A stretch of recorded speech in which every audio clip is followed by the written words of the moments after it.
Hello everyone. तो आज हम पढ़ने जा रहे हैं क्लास 10th सिविक्स का चैप्टर 1 जिसका नाम है पावर शेयरिंग और हिंदी में आप कह सकते हो सत्ता की साझेदारी। तो ये चैप्टर बहुत ही ज़्यादा इंपॉर्टेंट है और प्लीज़ आपसे निवेदन है कि मेरी वीडियो को एटलीस्ट 8 मिनट तक देख लीजिए और उसके बाद आपको पसंद ना तो छोड़ दीजिए, बिना देखे जज ना करें। अगर अच्छी लगे तो थैंक यू, नहीं तो कोई बात नहीं। तो इस चैप्टर में हम सबसे पहले 2 देशों के बारे में पढ़ेंगे, एक है बेल्जियम और एक है श्रीलंका। इन 2 के बारे में जानना बहुत ही जरूरी है।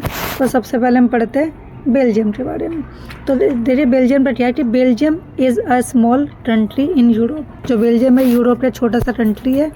Belgium share his border with France, Netherlands, Luxembourg, Germany. जो बेल्जियम है उसके जो बॉर्डर है वो अपने बॉर्डर शेयर करता है फ्रांस के साथ, नीदरलैंड के साथ, लग्जमबर्ग के साथ और जर्मनी के साथ। Area of Belgium is equal to that and India state of Haryana. यानी इंडिया का जो स्टेट है हरियाणा वो जितना बड़ा है उतना ही बड़ा है बेल्जियम भी, यानी छोटा सा। बेल्जियम पॉपुलेशन लिटिल 1 करोड़, यानी जो बेल्जियम की आबादी है वो है करीब 1 करोड़ के आसपास उसकी आबादी है। आई होप इतना समझ आ जाएगा आपको।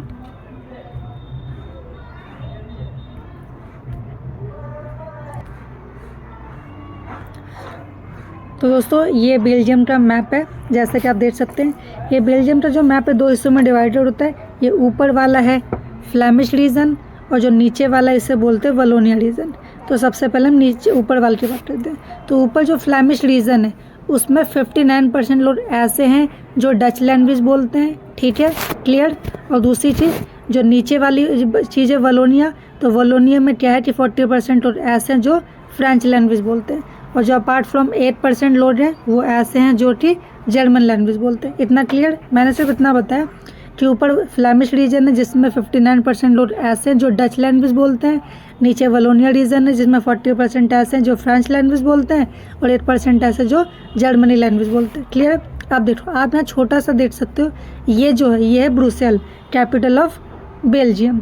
तो कैपिटल ऑफ बेल्जियम के अंदर क्या है, 80% लोग ऐसे हैं जो फ्रेंच लैंग्वेज बोलते हैं और 20% लोग ऐसे हैं जो कि डच लैंग्वेज बोलते हैं। तो आप इसमें सिंपल, आई होप इतना आपको समझ आ जाएगा।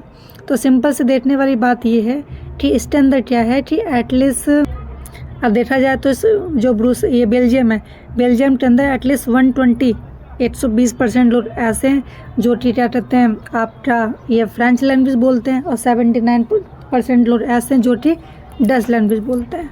अब हम देखते हैं आगे। आई होप इतना आपको समझ आ जाएगा। अब देखो अब क्या है कि French speaking community and between Dutch speaking community, इन दोनों के बीच में ना एक टाइम ऐसा था जिसमें बहुत ज़्यादा टेंशन बनी थी। अब टेंशन क्यों थी, इसके थे 2 रीज़न। तो चलो जानते हैं। तो सबसे पहला रीज़न ये है the minority French speaking community was relatively rich and powerful. यानी जो फ्रेंच स्पीकिंग कम्युनिटी थी वो मेजोरिटी में सबसे ज़्यादा थी और वो काफ़ी ज़्यादा रिच थी और काफ़ी ज़्यादा पावरफुल थी। वहीं दूसरी तरफ क्या था, this was resented by the Dutch speaking communities who got the benefit of economic development and, यानी कि जो ये डच स्पीकिंग कम्युनिटी थी उसको गवर्नमेंट की तरफ से इकोनॉमिक डेवलपमेंट एंड साथ ही साथ एजुकेशन मच लेटर, यानी एजुकेशन की सुविधा भी दी जा रही थी। यहाँ की मतलब सिंपल शब्दों में मैं आपको बताऊँ तो जो कि अपना सेकंड पॉइंट है कि इसमें पहले पॉइंट में तो ये बताया कि जो फ्रेंच स्पीकिंग कम्युनिटी तो माइनॉरिटी में ज़्यादा थी, वो काफ़ी ज़्यादा रिच थी और काफ़ी ज़्यादा पावरफुल थी। वहीं जो दूसरा पॉइंट है उसमें ये बताया कि जो डच स्पीकिंग कम्युनिटी थी उन लोगों को गवर्नमेंट द्वारा काफ़ी चीज़ें बेनिफिट दी जाती थी, उनका इकोनॉमिक डेवलपमेंट किया जाता था, उनको एजुकेशन काफ़ी ज़्यादातर दी जाती थी।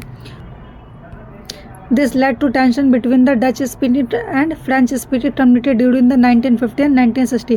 तो 1950-1960 के बीच में ये टेंशन का तनाव बना था कि दोनों बराबर नहीं थे। अगर एक पावरफुल था, रिच था, तो ऐसा नहीं दूसरी कम्युनिटी भी थी, दूसरी कम्युनिटी वहीं गरीब थी, जबकि दूसरी कम्युनिटी को गवर्नमेंट की तरफ से फुल सपोर्ट दिया जाता जबकि पहले को नहीं दिया जाता। इस वजह से टेंशन बनी थी 1950 से लेकर 1960 के बीच में। तो the tension between the 2 communities was more active in Brussels. तो ब्रुसेल के अंदर जो 2 कम्युनिटी के बीच में टेंशन बनी थी काफ़ी ज़्यादा खराब हो रही थी। तो उसके बाद क्या हुआ कि जो बेल्जियम थी उसकी गवर्नमेंट ने क्या किया, अकोमोडेशन इन बेल्जियम, यानी जो बेल्जियम का संविधान है तो वहाँ की बेल्जियम की गवर्नमेंट ने क्या किया कि गवर्नमेंट ऑफ बेल्जियम ने 1970 से 1993 में चेंज देयर कॉन्स्टिट्यूशन 4 टाइम्स, यानी अपने संविधान को 4 बार बदला। अब उसने 4 बार में क्या चेंजेस किया वो देखते हैं। चेंजेस इन बेल्जियम कॉन्स्टिट्यूशन, अब उसने चेंजेस करके ये कहा कि number of Dutch and French speaking minister shall be equal in the central government, यानी उसने ये कहा कि जितने भी number of Dutch speaking communities हैं और ये फ्रेंच स्पीकिंग कम्युनिटीज़ हैं, इनके जितने भी मेंबर होंगे, जितने भी मिनिस्टर होंगे, वो दोनों क्या होंगे, इक्वल होंगे, कोई भी ज़्यादा नहीं हो रहा ना ही कोई भी कम हो रहा। दूसरी तरफ क्या किया देखते हैं। दूसरी तरफ कहा कि some special laws required the support of members from each linguistic groups, thus so no single communities can make decision unilaterally, यानी इसमें यह बताया कि अगर कोई भी स्पेशल कानून को बनाना हो तो किसी भी एक कम्युनिटी की सहमति से नहीं बनेगा जब तक दोनों कम्युनिटी की सहमति ना हो। कोई भी डिसीजन जब लिया जाएगा जब दोनों कम्युनिटी उसमें सहमत हो। अगला, the state government also not subordinate to the central government, जो स्टेट गवर्नमेंट है वो किसी भी प्रकार से ये सेंट्रल गवर्नमेंट के काम के बीच में हस्तक्षेप नहीं करेगी, और जो सेंट्रल गवर्नमेंट है वो किसी भी तरह से स्टेट गवर्नमेंट के काम में हस्तक्षेप नहीं करेगी। Brussels has a separate government in which both the community have equal representative, यानी इसमें यह बता रखा है कि Brussels has the separate, Brussels की अपनी गवर्नमेंट होगी और जो अपना ये बेल्जियम है उसकी अपनी गवर्नमेंट होगी, और उन सभी गवर्नमेंट के अंदर जो रिप्रेजेंटेटिव होंगे, उनको जो मेंबर्स होंगे वो सब के सब बराबर होंगे, इक्वल होंगे। Apart from central and state government, यानी उससे तो जो सेंट्रल गवर्नमेंट है और स्टेट गवर्नमेंट, उसके अलावा एक गवर्नमेंट और बनाई गई जिसका नाम था कम्युनिटी गवर्नमेंट। इसका काम ये था कि अगर इन फ्यूचर सेंट्रल गवर्नमेंट और स्टेट गवर्नमेंट कोई डिस्प्यूट होता है, कोई विवाद होता है, तो उसको सेंट्रल कम्युनिटी गवर्नमेंट सुधार सकती है। आई होप इतना आपको समझ आ गया। तो इन फ्यूचर आगे चल के क्या हो कि Brussel was chosen the head quarter to European Union, यानी आगे चल के जो ब्रुसेल है उसे हेड क्वार्टर चुना गया यूरोप का। अब हम आगे चलते, आई होप इतना समझ आ, ये बहुत ज़्यादा ज़रूरी है। अभी तक हमने ब्रुसेल के बारे में पढ़ा, अब हम पढ़ते हैं श्रीलंका के बारे में। तो यहाँ क्या है, श्रीलंका क्या वो देखते हैं, an island nation on the southern coast of Tamil Nadu, जो श्रीलंका वो तमिलनाडु से टच में है, ठीक है। उसकी जो पॉपुलेशन है, पॉपुलेशन अबाउट 2 करोड़, जो श्रीलंका की पॉपुलेशन आबादी है वो है 2 crore. The capital of Sri Lanka is Colombo, जो कैपिटल है श्रीलंका की वो है कोलंबो। ध्यान रखना, 1 नंबर क्वेश्चन में आ जाता है। अब इसके बारे में बोलते हैं एथनिक कंपोजिशन ऑफ श्रीलंका, यानी जो श्रीलंका है उनको उसके अंदर जो लोग थे उनको भाषा के आधार पर किस तरह से बांटा गया था। तो श्रीलंका के अंदर क्या था कि वहाँ पे सिन्हाला स्पीकर जो थे वो 74% थे, जो कि बौद्ध धर्म को मानते थे। बौद्ध थे, याद है, जो सिन्हाला स्पीकर थे, जो सिन्हाला लैंग्वेज बोलते थे, वो 74% थे, और वो बौद्ध धर्म जो मानते थे वो बौद्ध थे, ठीक। दूसरा, जो तमिल स्पीकर थे वो थे 18%, जो जिसके अंदर हिंदू भी थे और मुस्लिम भी थे। अभी जो तमिल स्पीकर थे 18%, ये तमिल स्पीकर 2 टाइप के थे। पहले थे तमिल नेटिव्स फॉर श्रीलंका, यानी वो जो पहले से ही श्रीलंका में रहते आ रहे हैं। दूसरे थे इंडियन तमिल, यानी वो जो श्रीलंका में रहते नहीं थे बट किसी काम के सिलसिले में काफ़ी साल पहले यहाँ पे आए थे एज ए टी वर्कर के रूप में, और वो श्रीलंका में ही बस रहे। तो ये दोनों थे 18%, जो हिंदू भी थे और जो मुसलमान भी थे। और सिन्हाला स्पीकर 74% थे, जो बौद्ध धर्म को मानते थे, जो बौद्ध धर्म ईसाई बौद्ध थे। उसी तरह अब क्रिश्चियन की बात करते हैं, तो उसी के अंदर क्या था कि क्रिश्चियन थे 7%, जिसके अंदर सिन्हाला स्पीकर भी थे, तमिल स्पीकर भी थे, ठीक है। क्लियर इतना। अब देखो, अब क्या है कि मेजोरिटिज्म इन श्रीलंका की गवर्नमेंट ने क्या किया कि मेजोरिटिज्म किया, यानी how Sri Lanka government favoured Sinhala. कि अब हम इसके अंदर ये जान के, जो ये श्रीलंका की गवर्नमेंट है उसने सिन्हाला स्पीकर को फेवर कैसे किया, तो कैसे किया अब ये देखो। तो 1956 में क्या an act passed in recognized Sinhala as a official language, यानी 1956 में लॉ पास होता है जिसमें यह कहा जाता है कि जो सिन्हाला है उसको एक ऑफिशियल लैंग्वेज बना दिया जाएगा। क्लियर। तो 1956 में लॉ पास हुआ जिसके तहत सिन्हाला को ऑफिशियल लैंग्वेज बना दिया। दूसरी तरफ क्या था कि the governments followed policy that favoured Sinhala applicants for government jobs and admission, यानी गवर्नमेंट ने क्या किया, वो सारे पॉलिसी नियम कानून को फॉलो किया जो सिन्हाला स्पीकिंग लोगों के फेवर में था, जिसके तहत उनको ज़्यादा से ज़्यादा जॉब दिलाई गई और ज़्यादा से ज़्यादा एडमिशन, यानी अगर किसी भी चीज़ के लिए जॉब हो या किसी भी क्षेत्र में एडमिशन लेना हो तो और दो टाइप के लोग हैं, एक है सिन्हाला वाले और एक हमारे अदर जैसे तमिल स्पीकर हो गए या फिर ये कौन से थे अपने जो दूसरे थे तमिल स्पीकर हो गए, क्रिश्चियन हो गए। तो सबसे पहले ये श्रीलंका गवर्नमेंट थी वो फेवर करती थी सिन्हाला स्पीकर क्योंकि वो ज़्यादा थे। उसी तरह क्या था कि उसके बाद a new constitution stipulated that the state shall protect the foster Buddhism, यानी उसके तहत क्या हुआ कि एक नया संविधान बना गया जिसके तहत ये कहा गया कि गवर्नमेंट जो है वो किसी भी प्रकार से जो बौद्ध धर्म के लोग उनको प्रोटेक्ट नहीं करेगी, सिर्फ और सिर्फ सिन्हाला लोग के द्वारा जितने भी नियम कानून को प्रोटेक्ट करेगी। तो अब जैसा कि आप देख सकते हैं इस स्टोरी से हमें ये पता चला कि गवर्नमेंट जो वो सिन्हाला को सपोर्ट कर रही थी और जो तमिल है उनको इग्नोर कर रही थी, तो यहाँ पे जो संतुलन है वो बराबर नहीं था।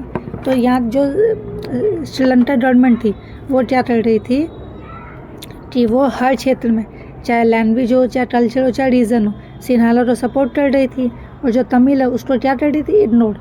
तो उसके बाद क्या हुआ कि जो तमिल थे उन तमिल को ये लगा कि they felt that the government major parties don't care about their language, religion and culture, यानी जो हमारे क्या कहते हैं तमिल स्पीकर थे उनको ये लगा कि जो गवर्नमेंट है वो उनके लैंग्वेज को, उनके रिलीजन को और उनके कल्चर दोनों को कोई भी फॉलो नहीं था, कोई भी सपोर्ट नहीं कर रहा। They felt that government and constitution are not protect their fundamental rights such as a right to equality. उनको ये भी लगा कि जो गवर्नमेंट है श्रीलंका की वो उनके किसी भी अधिकार को प्रोटेक्ट नहीं कर रहे और उनके साथ भेदभाव किया जा रहा, कोई भी इक्वलिटी नहीं किया जा रहा, जैसा कि सच है, जैसा कि हमने देखा। तो उसके बाद क्या होता है कि सिन्हाला स्पीकिंग क्या करते हैं, वो लोग step taken by the speaker against government of Sri Lanka, यानी जो तमिल स्पीकर थे उन्होंने कौन सा स्टेप लिए श्रीलंका के खिलाफ। ये पेपर में आ सकता 5 नंबर का, तो ध्यान रखना। तो सबसे पहले श्रीलंका के लोगों ने ये भी श्रीलंका के अंदर जो तमिल स्पीकर थे उन्होंने क्या किया कि पॉलिटिकल पार्टीज़ बनाई, ठीक है, और उसके बाद अपनी कुछ डिमांड रखी तमिल स्पीकर ने। अब डिमांड क्या थी वो देखें। तो उनकी डिमांड ये थी कि Tamil language should also be declared as the official language. उन्होंने कहा जो तमिल लैंग्वेज है उसको भी as a official language declare होना चाहिए, और जो कि ठीक है होना चाहिए, नो प्रॉब्लम। साथ ही साथ उनने क्या कहा, उन्होंने ये भी कहा कि a separate government should be formed in their region. उनकी रीजन के लिए, उनकी रीजन के देखभाल करने के लिए एक अलग सी गवर्नमेंट को भी बनाना चाहिए, ठीक है। फिर उनने कहा कि Tamil people should also get equal opportunity as Sinhala. उनने कहा कि जो तमिल स्पीकर हैं उन सभी को सिन्हाला की तरह प्रॉपर इक्वल अपॉर्चुनिटी मिलनी चाहिए, चाहे वो जॉब हो चाहे वो एडमिशन हो। उनने ये भी कहा कि अगर तुम ये भी ना मानो तो कम से कम a separate country for Tamil speaker in north and eastern part. उनने बोला कि अगर आप ये सब भी ना मानो कोई दिक्कत नहीं, तो कम से कम हमें नॉर्थ एंड ईस्टर्न पार्ट इनमें से कहीं पर भी एक सेपरेट कंट्री दे दो जिसमें तमिल स्पीकर आसानी से रह सके। तो जो श्रीलंका की गवर्नमेंट थी उनने क्या किया, उनने साफ साफ मना कर दिया कि भाई हम तो नहीं देने वाले, क्या कर सकते हो ये बताओ।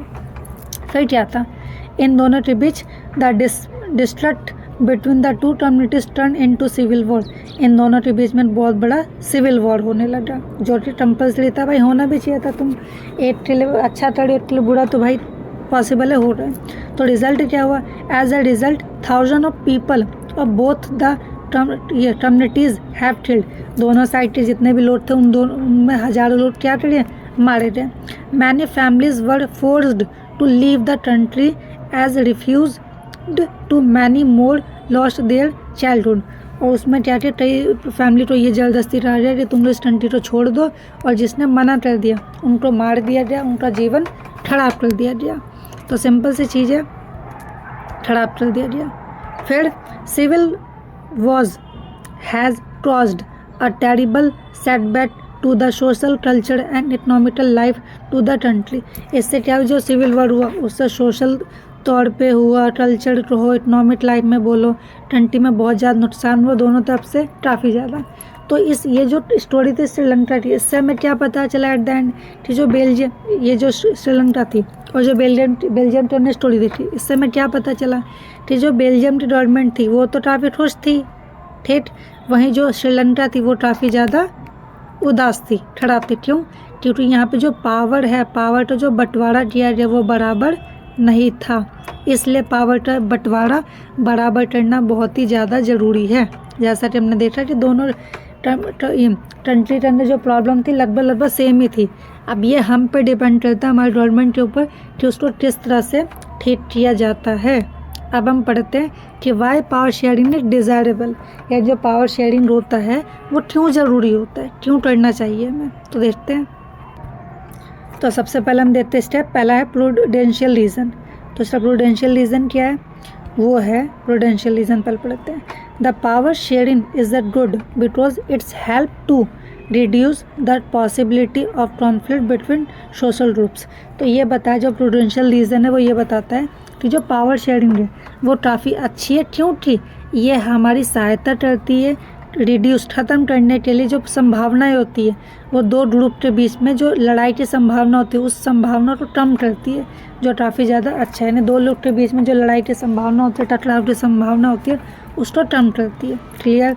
अब बात पढ़ते हैं मॉडल रीज़न। तो मॉडल रीज़न में क्या था कि power sharing is the spirit of democracy, यानी जो पावर शेयरिंग है वो लोकतंत्र की क्या है? आत्मा है। बिल्कुल सही बात है भाई साहब। तो इसलिए ये दो रीज़न थे जिसे कहा जाता है कि वाई पावर शेयरिंग डिज़ायरेबल। इसलिए ये दोनों ध्यान रखना, पेपर में पक्का आता है 2 नंबर 3 नंबर में, तो आपको पता होना चाहिए। अब हम आगे पढ़ते हैं। तो अब आगे दे रखा है कि फॉर्म्स पावर शेयरिंग, यानी जो पावर शेयरिंग होती है उसके कितने फॉर्म्स होते हैं, चले जानते हैं। तो सबसे पहले आता है पावर शेयरिंग के अंदर जो फॉर्म्स की हम बात करते हैं वो आता है horizontal distribution of power sharing. तो इसमें क्या होता है, जो लेजिस्लेचर होते हैं, एग्जीक्यूटिव होते हैं, जो जुडिशरी होते हैं, यानी जो कार्यपालिका, न्यायपालिका, जो विधायक होते हैं, ये तीनों होते हैं इसके अंदर, जिनको बोला जाता है horizontal distribution of power sharing. अब इन तीनों का क्या होता है वो देखते हैं। तो horizontal distribution of power sharing में क्या होता है? It allow different organs of the government placed at the same level to exceed different powers. यानी इसमें क्या होता है, जो न्यायपालिका, कार्यपालिका, जो विधायिका होते हैं, वो तीनों जो होते हैं उनके वो ऑर्गन्स अलग अलग होते हैं और गवर्नमेंट इनको प्लेस करती है एट द सेम लेवल। यानी ये ऑर्गन्स अलग अलग होते हैं पर इनका जो लेवल होता है वो क्या होता है? सेम होता है। ठीक। दूसरी चीज़, इनकी जो पावर होती है वो अलग होता है, यानी लेवल बराबर है लेकिन जो पावर है वो अलग है। यानी ना तो उनमें से छोटा है ना तो बड़ा, तीनों बराबर है बट पावर अलग अलग है। कोई कुछ कर सकता है, कोई कुछ कर सकता है। ठीक है। दूसरा ये कहता है कि it ensure that no organ can exceed unlimited power. ये इंश्योर करता है कि किसी भी एक ऑर्गन के पास किसी भी प्रकार से अनलिमिटेड पावर ना हो, तीनों के तीनों इक्वल हो, बराबर हो। ठीक है। अगला, this arrangement is called system of checks and balance. ये जो अरेंजमेंट है पावर का, इसे हम कहते हैं system of checks and balance. ये 1 नंबर के अंदर क्वेश्चन में पूछ लेता है कि what is checks and balance. तो ये जो 2 पॉइंट बताया मैंने आपको, ये ऊपर पता होना चाहिए। ये हमारा पहला पॉइंट था। अब हम दूसरा देखते हैं। तो हमने देख लिया horizontal distribution of power sharing. अब हम बात करते हैं vertical distribution of power sharing के बारे में। तो इसमें क्या होता है कि vertical distribution of power sharing, जिसके अंदर सबसे टॉप पे सेंट्रल गवर्नमेंट होती है, फिर नीचे स्टेट गवर्नमेंट होती है, फिर नीचे लोकल गवर्नमेंट होती है। यानी इसमें क्या होता है, तीनों अपनी अपनी पावर ना, जैसे सेंट्रल गवर्नमेंट अपनी पावर स्टेट के साथ शेयर करती है, स्टेट गवर्नमेंट अपनी पावर लोकल के साथ शेयर करती है, जिसे बोलते vertical distribution of power sharing, जिसे फेडरल गवर्नमेंट भी कहा जाता है। 1 नंबर के अंदर क्वेश्चन आता है, ध्यान रखना। यानी जो हॉरिजॉन्टल होता है उसमें तीनों बराबर होते हैं, पावर अलॉट होती है। वर्टिकल में क्या होता है, ऊंचा होता है तो उससे छोटा है तो उससे छोटा पड़ती, ऊपर वाला नीचे साथ पावर शेयर करता है, नीचे वाला उसके नीचे साथ पावर शेयर करता है, जिसे फेडरल गवर्नमेंट भी कहा जाता है। 2 हो रहे। अब हम करते हैं तीसरा। तो तीसरे के अंदर आता है कि power sharing among different social groups, यानी इसमें क्या होता है, जो पावर होती है उसको हम शेयर करते हैं अलग अलग सोशल ग्रुप्स के साथ। इसमें क्या होता है, पावर में ऑल्सो भी shared among different groups such as a religious and a linguistic group, यानी भाषा के आधार पर और जाति धर्म के आधार पर जो हम पावर होती है वो अलग अलग ग्रुप के साथ शेयर करते हैं। एग्जाम्पल के तौर पर देखो कम्युनिटी गवर्नमेंट इन बेल्जियम, यानी जो बेल्जियम के अंदर कम्युनिटी गवर्नमेंट बनाई थी वो हो गया। Reserved constitutions in India, India के अंदर जो कॉन्स्टिट्यूशन संविधान उसमें रिजर्व कर रखा है महिलाओं के लिए। और जो वीटर सेक्शन होते हैं SC ST OBC, इनके कुछ सीटें, जैसे आपको पता हो बस में भी हम जाते हैं तो महिलाओं के लिए सीटें रिजर्व होती है, विकलांगों के लिए सीटें रिजर्व होती है। तो वही है कि भाषा का हो, जाति धर्म के आधार पर तो हमने कुछ लोगों के लिए कुछ चीज़ें अपने इंडिया देश के अंदर रिजर्व कर रखी है, जो कि ज़रूरी भी है। ठीक है, यह आता पावर जिसके अंदर हमने अलग अलग पार्टी के तहत पावर को शेयर कर रखा है। चौथा देखो, power sharing among different political parties and pressure group, यानी इसमें क्या होता है कि अब इससे पहले हमने छोटे छोटे ग्रुप्स में शेयर किया, सोशल ग्रुप्स में। अब क्या था, जो हमने पावर शेयर किया था वो अलग अलग पॉलिटिकल पार्टीज़ में किया था। और जो ग्रुप्स होते हैं प्रेशर ग्रुप्स, उनके अंदर प्रेशर ग्रुप्स का मतलब होता है ऐसे लोग जो गवर्नमेंट ने अगर कोई भी डिसीजन ले तो उस पर प्रेशर डालते हैं, अगर उनका डिसीजन गलत होता है तो इसके तहत क्या है, competition among parties ensure that power does not remain in one hand, यानी जितने भी पॉलिटिकल पार्टीज़ होते हैं उन सब के बीच में कंपटीशन होता है और वो ये इंश्योर करते हैं कि जो पावर है वो किसी भी एक हाथ में रिमेन, यानी बचा हो ना हो, यानी सब किसी के पास भी हो तो बराबर हो पर किसी भी एक के हाथ में पावर ना हो। उसी तरह आगे देखते हैं, हाँ, various pressure groups organise popular struggle और protest against any decision of the government अगर कोई भी डिसीजन लेती है तो जितने प्रेशर ग्रुप्स होते हैं वो उसके खिलाफ प्रोटेस्ट करते हैं, स्ट्रगल करते हैं, आंदोलन छेड़ते हैं अगर कोई गवर्नमेंट ने कोई गलत डिसीजन लिया है तो, विच दे फील इज़ रॉन्ग, अगर वो प्रेशर ग्रुप को ये लगता है कि गवर्नमेंट कोई डिसीजन गलत लिया तो उस पर प्रेशर डालते हैं कि वो ग्रुप उस पर दोबारा से वो ध्यान रखे, उसको मतलब कि उसके बारे में सोचे, अगर गलत है तो उसको चेंज करे। एग्जाम्पल के ट्रेड यूनियन हो गया, स्टूडेंट यूनियन हो गया, बिजनेस यूनियन हो गया, एट्सेट्रा। तो ये यूनियंस होते हैं जो अपने मतलब क्षेत्रों में काम करते, जैसे स्टूडेंट यूनियन स्टूडेंट के लिए हो गया, ट्रेड यूनियन ट्रेड के लिए, बिजनेस यूनियन के लिए हो गया। तो दोस्तों अब हमारा चैप्टर खत्म हो रहा है। आपको वीडियो पसंद है तो please like share and comments जरूर करना, और कोई भी किसी चीज़ से रिलेटेड प्रॉब्लम हो तो प्लीज़ एक मैसेज करके देखना, पक्का मैं आपके लिए सेपरेट वीडियो बना दूंगा। कोई भी दिक्कत हो please please please please. And Bharat माता जय and thank you, have a nice day.